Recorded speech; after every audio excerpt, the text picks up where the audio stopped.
Fox News alert on the fight to defeat ISIS, with Iraqi forces making progress in the battle to recapture Mosul, the country's second largest city.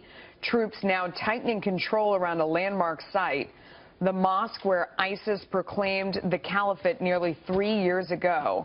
But this comes as concerns mount about civilian casualties. Benjamin Hall is following the breaking developments from London. Benjamin. Yeah, hi Melissa. Civilian casualties certainly are on the rise at the moment. That's in large part because the fighters moved into the old city, where the streets are smaller, the civilians are packed in, and ISIS very much using them as human shields. But on the 17th of March, a tragic error, as a coalition airstrike is said to have killed over 200 civilians.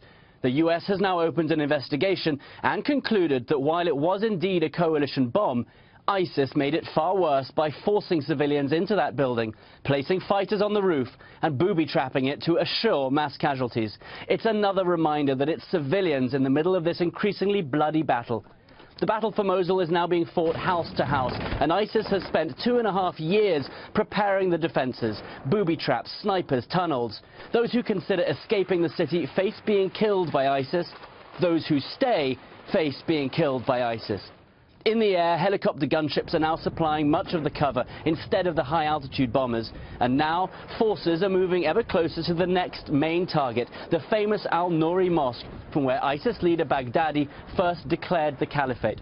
In other disturbing news, a video released by ISIS shows children armed with weapons training to clear houses using live targets.